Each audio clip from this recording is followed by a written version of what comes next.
संसार में ना हो, जान करके आप कोई भूल ना करें। हमारा तीन सूत्र क्या सिखलाता है? हमारा तीन सूत्र यही सिखलाता है कि हम किस तरह लोगों के साथ बर्ताव करें, हमारा वाणी कैसा होना चाहिए, हमारा व्यवहार लोगों के साथ कैसा होना चाहिए,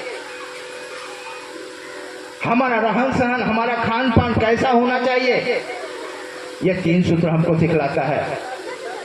हमारे अगर व्यवहार में कोई परिवर्तन नहीं आया है, हमारे आचरण में अगर परिवर्तन नहीं आया है, हमारे बोली में अगर परिवर्तन नहीं आया है, इसका मतलब है कि आप शिव चर्चा नहीं करते हैं, शिव को गुरु नहीं बनाया है।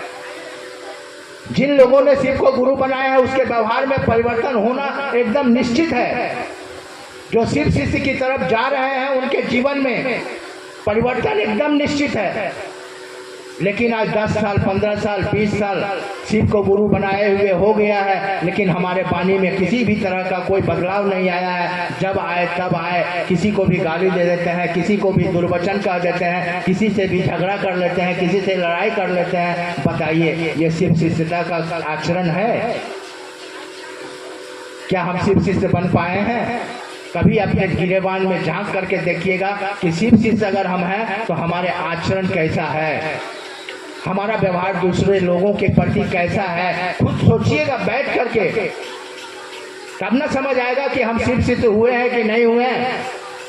इतना आसान भी नहीं है दीदी, क्योंकि इस संसार में चारों तरफ आग ही आग है और उसी आग से होकर के हमको गुजरना है।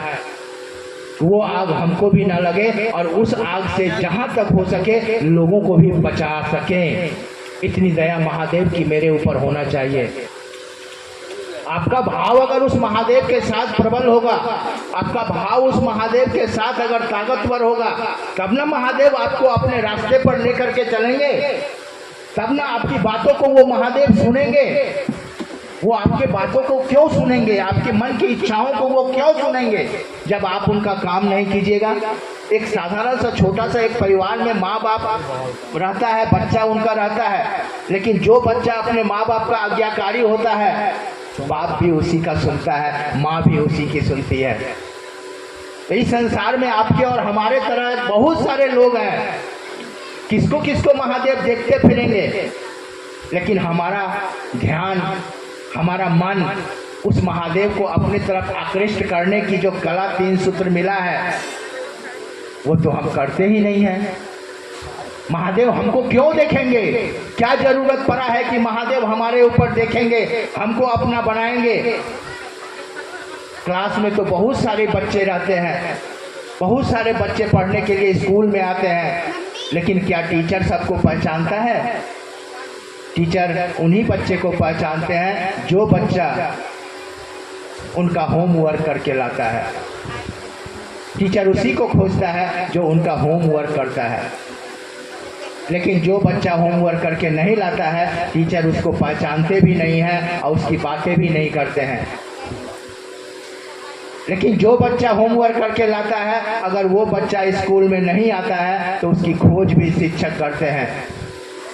हम शिव चर्चाओं में जाते हैं, हम घोषणा में जाते हैं, नमः शिवाय से प्रणाम करते हैं, हमको जो काम मिला है हम वो करते हैं ईमानदारी से। अगर अचानक हमारे साथ किसी तरह की कोई दुर्घटना घट गई और हम तीन सूत्र नहीं कर पाते हैं, तब हमारा महादेव हमको खोजेंगे कि वो जो शिष्य था जिसने तीन सूत्र का पालन किया है वो कहाँ है। वो खोजेंगे आपको। कहते हैं ना, गुरु शिष्य की खोज करते हैं। वो खोजेंगे आपको कि आप कहाँ हैं, किस असुविधा में पड़े हैं, क्यों आप शिव चर्चा में नहीं जाते हैं, क्यों आप लोगों को नहीं संवाद देते हैं, क्यों नमः शिवाय से प्रणाम नहीं करते हैं। वो खोजेंगे कि मेरा शिष्य कहाँ गया, क्या करता है। अरे भाव के भूखे होते हैं वो मेरे महादेव, जो महादेव इस संसार में है ही नहीं। तो हम लोग किसको अपना गुरु बनाए हैं? उस शक्ति को, जिस शक्ति के सहारे हम इस संसार में चल रहे हैं, जिस शक्ति के सहारे हम सांस ले रहे हैं, जिस शक्ति के सहारे प्रत्येक पेड़ों में फूल लगते हैं और फल लगते हैं। हमारी इच्छा और आपकी इच्छा यहाँ काम नहीं करती है। हम लोग चाहते हैं कि मेरा चूल नहीं पके, मेरा चूल पक जाता है। हम चाहते हैं मेरा कान ठीक रहे, लेकिन कान से सुनना बंद हो जाता है। हम चाहते हैं कि हमारा सारा दांत सही रहे, बढ़िया से हम खा पी सकें, लेकिन वो दांत भी जवाब दे देता है। हम चाहते हैं कि मेरा स्किन सही रहे, हम सुंदर बने रहें, ब्यूटी पार्लर में जा करके 1000, 2000, 5000 रुपया खर्चा करके हम चाहते हैं कि हमारी सुंदरता हमेशा बनी रहे। क्या हम कर पाते हैं? कुछ नहीं कर पाते हैं। और उसी शरीर के लिए सारा चीज इस संसार में हम लोग करते रहते हैं। ये शरीर तो नश्वर है, ये शरीर तो चला जाएगा, लेकिन आपका किया हुआ कर्म इस धरती पर याद के रूप में रह जाएगा। लोग कहेंगे कि एक शिव शिष्य था जिसने लोगों को बताया कि शिव गुरु है और आपके भी हो सकते हैं, जिसने घर घर मोहल्ले मोहल्ले में जा करके शिव के नाम का प्रचार किया, शिव के साथ लोगों को जोड़ा है। लोग याद करेंगे दीदी। ये शिव चर्चा ऐसा चीज नहीं है। शिव चर्चा एक अलग चीज है। ये अध्यात्म का खेल है। ये आपको इतना शांत कर देगा, इतना शांत कर देगा कि आप सोच नहीं सकते हैं। खुद में आप कल्पना कीजिए कि मैं पहले क्या था और आज मैं क्या हूँ। ये शिव शिष्यता की महिमा है दीदी। बहुत जगह बहुत गुरु भाई गुरु बहन मंच पर आकर के बहुत सारी चर्चा करते हैं, बहुत सारी बातों को बताते हैं, लेकिन सच में ये शिव चर्चा जिसने समझ लिया, ये शिव चर्चा के बारे में जो जान लिया, वो सच में वो इंसान बन जाता है। सच में वो लोगों के काम आता है। सच में वो गिरे हुए लोगों को उठाने का प्रयास करता है। सच में वो दानी बन जाता है। सच में वो लोगों को, गिरे हुए लोगों को हॉस्पिटल तक पहुंचाता है दीदी। मामूली चीज नहीं है दीदी। संसार में कोई आपका नहीं है, कोई आपके लिए मरने वाला नहीं है, कोई आपको देखने वाला नहीं है।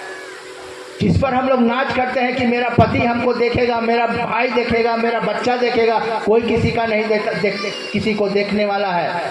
अगर वो देखने वाला है तो वो परमात्मा, वो महादेव जो हमको देख रहे हैं, जो हमको पाल रहे हैं। और वो जब देखेंगे तो हमारा कोई कुछ बाल बाका नहीं कर सकेगा। आप कभी कभी सुनते रहिएगा कि बस में बहुत सारा लोग बैठा हुआ था, सब कोई मर गया, एक आदमी बच गया। जहाज डूब गया, उसमें सब मर गया, एक आदमी बच करके तैर करके निकल गया। ये उन्हीं की महिमा है दीदी, आपका कर्म का फल है। हम लोग इस कर्म को नहीं समझ पाते हैं कि हमको करना क्या है इस संसार में, हम क्यों आए हैं इस संसार में।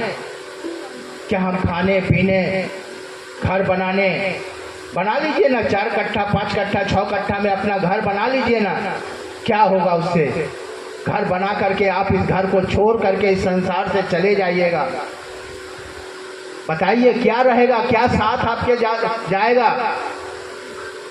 ये हमारा 3 सूत्र जिसके सहारे हम जिंदा हैं, यही 3 सूत्र हमको इस संसार से मुक्ति का मार्ग का रास्ता दिखाएगा। यही 3 सूत्र हमको उस महादेव के साथ जोड़ेगा। दूसरी विधि कुछ भी नहीं है दीदी।